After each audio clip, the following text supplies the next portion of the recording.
ఈ తండ్రి మాత్రం ఏంటంటే తెలుసా అండి, నశించిపోతున్న నీ కొరకు, పాడైపోతున్న నీ కొరకు దినమెల్లా నా చేతులు చాచే ఉంచి ఉన్నాను.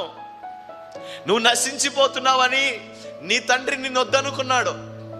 చిచ్చి, వీడిని కొడుకుగా చెప్పుకోవడమే దరిద్రం, వీడిని కొడుకు అని పిలవడం కూడా నాకు అవమానం, వీడు నా కొడుకు అంటే నన్ను అందరూ చిన్నతనంగా చూస్తారు.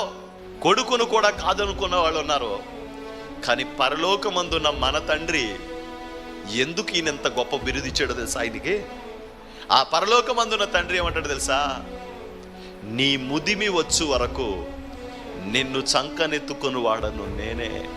మీ నాన్న నిన్ను 4 సంవత్సరాలు చంకన పెట్టుకున్నాడు, మీ నాన్న నిన్ను 5 సంవత్సరాలు చంకన పెట్టుకున్నాడు, మీ నాన్న 16 సంవత్సరాలు నిన్ను పోషించాడు, మీ నాన్న 25 ఏళ్ళు నిన్ను సంరక్షించాడు.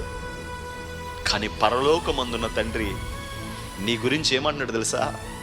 నీ ముదిమి వచ్చు వరకు నిన్ను చంకనెత్తుకొని వాడను నేనే.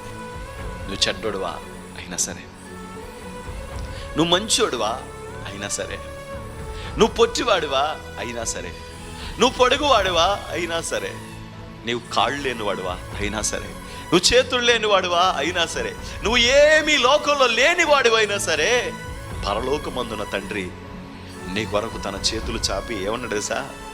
నిన్ను విడువను, నిన్ను ఎడబాయును, నిబ్బరము కలిగి ధైర్యముగా ఉండు, నిబ్బరము కలిగి ధైర్యంగా ఉండు. పాడైపోతున్న వ్యక్తిని గురించి ఆ పరలోకపు తండ్రి ఆలోచిస్తున్నట్లుగా నీ కన్న తండ్రి కూడా ఆలోచించడేమో.